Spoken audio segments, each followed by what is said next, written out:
افضل مومن وہ ہے، مختلف احادیث ہیں، میں آپ کو تھوڑی سی شارٹ کر کے بتاتا ہوں۔ بہترین اور افضل ترین مومن وہ ہے کہ جس کے ہاتھ اور زبان سے دوسرا مومن جو ہے محفوظ رہے، یعنی اس کے شر سے، یعنی اس کے ہاتھ سے، اس کے شر سے، اس کے جسم سے دوسرے لوگ، دوسرے انسان، دوسرے مسلمان محفوظ رہیں۔ اس کا مطلب یہ ہے کہ یہ بندہ جو ہے وہ اللہ کے نبی صلی اللہ علیہ وسلم کی انفارمیشن کے اوپر جو ہے وہ عمل کر رہا ہے، یہ اللہ کے نبی صلی اللہ علیہ وسلم کی بات کو مان رہا ہے۔ اب دیکھنا یہ ہے کہ جو تعلیم میں حاصل کرنے لگا ہوں، جو تعلیم جو ہے میں لے کے چلنے لگا ہوں، اس کا مقصد کیا ہے؟ کیا میری جو تعلیم ہے کہ وہ مجھے اس مقصد کے اوپر لے کے چل رہی ہے؟ ابھی دیکھیں نا، ایک سوال ہوتا ہے، ایک سوال یہ ہوتا ہے مجھ سے کہ بھئی ایک پی این ہے ایک کالج کا، ایک یونیورسٹی کا، ایک سکول کا، اگر وہ کرپشن کرتا ہے، اگر وہ کرپشن کرتا ہے تو وہ کرپشن کتنی کرے گا؟ 100 کی کر لے گا، 200 کی کر لے گا، 300، 400، 500، 1000 کی کر لے گا۔ لیکن اسی وقت میرے ایک اچھی یونیورسٹی میں پڑھنے والا طالب علم جو کہ اے سی یا ڈی سی کی پوسٹ پہ ہے، جو کسی بڑے عہدے کے اوپر ہے، وہ کرپشن کرتا ہے تو اس کی اور عام بندے کی کرپشن کے اندر دیکھیں کتنا فرق ہے۔ اس کا مطلب یہ ہے کہ جو تعلیم جو ہے میں حاصل کر رہا ہوں، وہ تعلیم مجھے میرے مقصد کے اندر جو ہے وہ کامیاب نہیں ہونے دے رہی۔ جو میرا مقصد ہے، لا ریب فیہ کا مقصد ہے کہ میں نے دنیا کے اندر رہتے ہوئے دوسروں کو جو ہے وہ تکلیف کے اندر نہیں رکھنا، تو جو میری تعلیم ہے وہ مجھے اس مقصد کے اندر کامیاب نہیں ہونے دے رہی۔ اللہ کے نبی صلی اللہ علیہ وسلم نے ارشاد فرمایا، حدیث مبارکہ ہے کہ اگر تم دیکھو کہ قیامت قائم ہو رہی ہے، قیامت آ رہی ہے، تم قیامت کے آثار دیکھو اور تمہارے ہاتھ میں کھجور کا ایک پودا ہو، تم اس کو فوری لگا دو۔ تم یہ نہ رکو اس بات کے اوپر کہ بھئی قیامت قائم ہونے لگی ہے، کھجور کا پودا لگا کے میں کیا کروں گا۔ آپ دیکھیں کہ واقعتاً قیامت قائم ہو رہی ہے اور کھجور کا پودا لگانے سے کیا فائدہ ہوگا، لیکن اللہ کے نبی صلی اللہ علیہ وسلم مسلمانوں کو یہ بات بتا رہے ہیں کہ ضروری نہیں ہے کہ ہر کام کا نتیجہ نکلے، ضروری نہیں ہے کہ ہر کام کا، ہر ایکشن کا، ہر عمل کا نتیجہ نکلے۔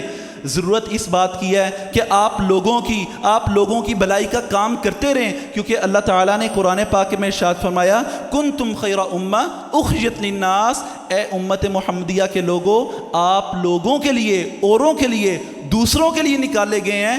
آپ کا جو مقصد ہے، آپ کا جو کام ہے، وہ اپنی سوسائٹی کو لیڈ کرنا ہے، اپنی سوسائٹی کو آگے لے کے جانا ہے، اور اپنی سوسائٹی کے اندر جو ہے وہ لوگوں کے لیے کردار ادا کرنا ہے۔ اور اللہ تعالیٰ کہتے ہیں، الذی خلق الموت والحیات لیبلوکم ایکم احسن عملا، اللہ تعالیٰ نے آپ کو اچھے عمل کے لیے دنیا کے اندر بھیجا ہے تاکہ اللہ تعالیٰ دیکھیں کہ آزمائیں آپ کو کہ آپ میں سے اچھے عمل کرنے والے کون لوگ ہیں۔ یعنی میری جو تعلیم ہے، میرا جو ایجوکیشن سسٹم ہے، وہ مجھے اس چیز کے اندر جو ہے وہ فیل کر رہا ہے کہ میں اپنی سوسائٹی کے اندر بڑا کردار ادا کر سکوں، یعنی اپنے ساتھ رہنے والے لوگوں کو شر سے بچا سکوں۔ لیکن میرے نبی جو ہیں وہ مجھے یہ بات بتا رہے ہیں کہ مجھے یہ بات بتائی جا رہی ہے کہ آپ نے اپنے ساتھ رہنے والے لوگوں کو اپنے شر سے بچانا ہے۔ ہرقل ایک بادشاہ ہے، میں نے بھی نام سنا، آپ نے بھی نام سنا۔ ابو سفیان کو بلایا جاتا ہے، اللہ کے نبی صلی اللہ علیہ وسلم خط لکھ کے مختلف بادشاہوں کے پاس بھیجتے ہیں، تو ہرقل کو جب خط ملتا ہے اللہ کے نبی صلی اللہ علیہ وسلم کا، تو وہ اپنے وزراء سے سوال کرتا ہے، بہت بڑا رومن امپائر، بہت بڑے کیسر و کسرا، بہت بڑی امپائر کا مالک ہے، حکمران ہے، آج کا سمجھ لیں کہ امریکہ کا صدر ہے۔ اللہ کے نبی صلی اللہ علیہ وسلم جب لوگوں کو خط بھیجتے ہیں کہ لوگوں اسلام کی طرف آ جاؤ، تو اس کو بھی جب خط دیا جاتا ہے تو یہ کہتا ہے کہ مجھے ایسے لوگوں کا بتاؤ کہ جو عرب کو جاننے والے ہیں۔ ابو سفیان وہاں پہ موجود ہیں، لوگ کہتے ہیں کہ ایک تاجر پارٹی یہاں پہ آئی ہے، آپ اس سے سوال کر سکتے ہیں۔ ابو سفیان کو بلایا جاتا ہے، لمبی بات ہے جو اس میں سے میں آپ کے سامنے رکھنا چاہتا ہوں، وہ یہ ہے کہ ابو سفیان سے پوچھا جاتا ہے کہ بتاؤ اس شخص کے بارے میں، کیا اس نے کبھی زندگی کے اندر جھوٹ بولا ہے؟ ابو سفیان اللہ کے نبی صلی اللہ علیہ وسلم کے دشمن ہیں، اللہ کے نبی صلی اللہ علیہ وسلم کے دشمن ہیں۔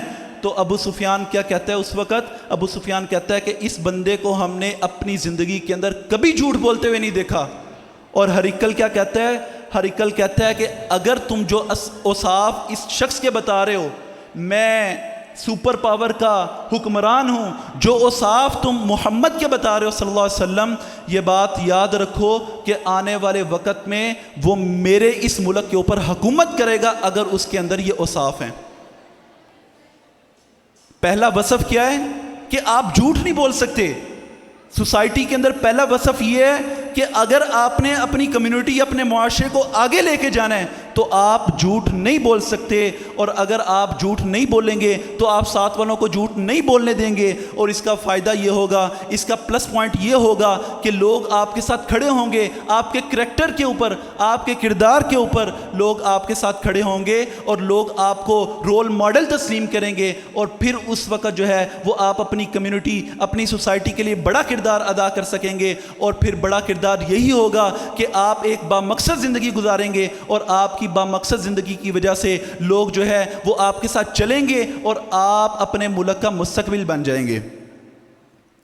اپنی بات کو ختم کرتا ہوں ان الفاظ کے اوپر کہ اللہ کے نبی صلی اللہ علیہ وسلم جب مدینہ کے اندر آئے تو اس وقت انصار وہاں پہ موجود تھے۔ اللہ کے نبی صلی اللہ علیہ وسلم مہاجرین کو لے کے مدینہ کے اندر گئے تو آپ نے لوگوں کے اندر ایک مواخات بھائی چارے کا ایک سلسلہ قائم کیا اور لوگوں کو آپس میں بھائی چارہ بنا دیا۔ یہ بات یاد رکھیے گا کہ دنیا کے اندر اس وقت صرف اور صرف دو قوتیں ہیں، فرقے جتنی مرضی کر لیں، دنیا کے اندر اس وقت صرف اور صرف دو قوتیں ہیں، ایک اسلام کی قوت ہے اور ایک کفر کی قوت ہے۔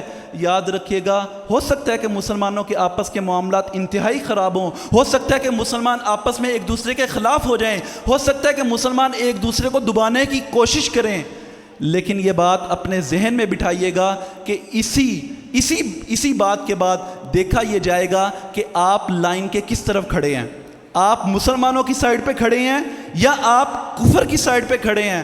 تو عزیز طلبہ، کشمیر سے تعلق رکھنے والے میرے بھائیوں، میری بہنوں، ہم اسی لیے یہ بات کہتے ہیں کہ جو بات سید علی گیلانی نے نعرے کی شکل میں بیان کی تھی کہ اسلام کے رشتے سے، اسلام کے تعلق سے ہم پاکستانی ہیں، پاکستان ہمارا ہے، تو اسی تعلق کی بنیاد پہ صرف اسلام کے تعلق کی وجہ سے بہت مسئلے ہیں، بہت مسائل ہیں، بہت ساری غلطیاں ہیں، لیکن اسلام کی حیثیت سے دیکھا جائے، اللہ کے نبی صلی اللہ علیہ وسلم کو رول ماڈل بنا کے دیکھا جائے، تو ہم اس لیے یہ بات کہتے ہیں کہ پاکستان کا اور کشمیر کا آپس میں جو تعلق ہے وہ لا الہ الا اللہ کا تعلق ہے۔ اس تعلق کو دنیا کی کوئی طاقت نہیں توڑ سکتی، کیونکہ یہ تعلق میرے رب نے بنایا ہے، یہ تعلق لا الہ الا اللہ کا تعلق ہے، اس کو جو چاہے توڑنا چاہے نہیں توڑ سکتا، کیونکہ میرے رب سے بڑی قوت نہیں ہو سکتی۔ مسائل ضرور موجود ہیں، مشکلات ضرور موجود ہیں، لیکن ایٹ دی اینڈ دیکھا یہ جائے گا کہ میں کفر کی سائڈ پہ کھڑا ہوں، میں کافروں کی سائڈ پہ کھڑا ہوں، میں مشرکوں کی سائڈ پہ کھڑا ہوں، یا میں اسلام کی سائڈ پہ کھڑا ہوں، اور اسی اسلام کے تعلق کی وجہ سے ہم یہ بات کہتے ہیں کہ پاکستان کا اور کشمیر کا آپس میں تعلق کیا ہے؟ پاکستان کا اور کشمیر کا آپس میں تعلق کیا ہے؟ تو عزیز طلبہ، اس لیے ہم اس شعر کو موڈیفائی کرتے ہوئے رکھتے ہیں لوگوں کے سامنے۔ شعر یہ ہے کہ مجھے فکر امن عالم، تمہیں اپنی ذات کا غم، میں طلوع ہو رہا ہوں تو غروب ہونے والا۔ ہم اس شعر کو اس طرح رکھتے ہیں، ہمیں فکر امن عالم، انہیں اپنی ذات کا غم، ہمیں فکر امن عالم، انہیں اپنی ذات کا غم، ہم طلوع ہو رہے ہیں وہ غروب ہونے والے۔ السلام علیکم۔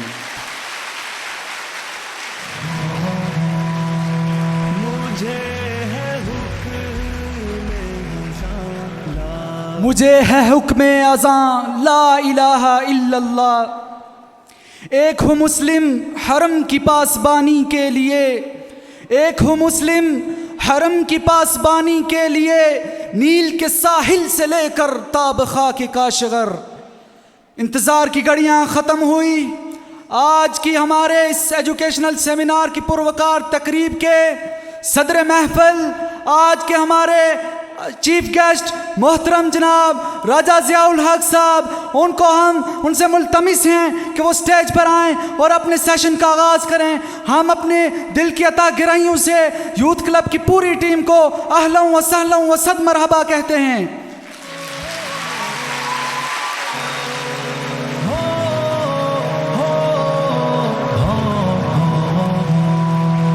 مجھے ہے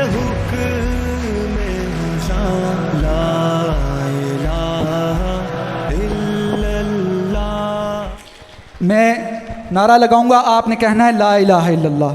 یوتھ کلب سے رشتہ کیا؟